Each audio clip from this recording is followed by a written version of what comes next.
Abahlali base-Rockville babheke ezitalatweni ngenja ixukuxa namhlanje beqhankqalazela ungabi nambane iintsuku ziqengqeleka. Amalungu oluntu athi ungabi nambane kuchaphazela ubomi babo bemihla ngemihla kwaye kwenza kube nzima ukwenza imisebenzi esisiseko.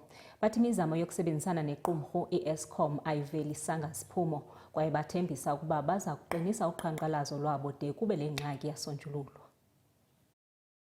Abahlali base-Rockville bavale mba indlela besithi umonde wabo ude wancipha kokulinda ukulungiselelwa ingxaki yombane ocima rhoqo. Ubashiye behleli iintsuku ebumnyameni betyiwa ingqele kwaye besonakalelwa. So ugesi load reduction, yes, I understand, but it's making a continuous power outage whereby electricity ahamba for more than 7 hours a day, ibuye only for an hour, and then for the next remaining 5 hours of the day asina electricity.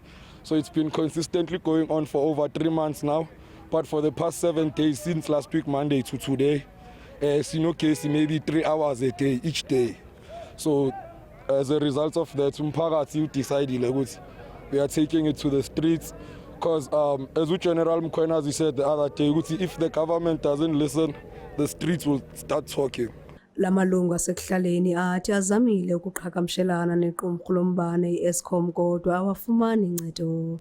Ngoko efunga ngelokuqhubeka noqhankqalazo.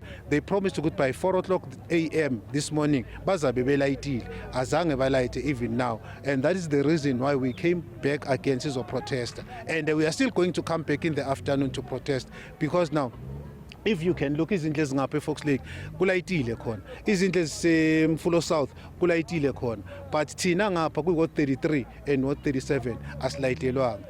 Ukudla kuyabola zithu namhlanje, ukudla kuyabola ezifrijini, abantwana abakwazi ukuya esikolweni, baya bengagezanga abantwana esikolweni, baya abantwana bengadlanga. Oluqhankqalazo lwabahlali luphembelele ekuphazamisekeni kokuhamba kwemoto futhi kwixesha elizayo abahlali bathembisa ngokumisa ngxi iinkqubo. Kwiindaba zeSoweto TV ndinguNomzabalazo Mduka eRockville.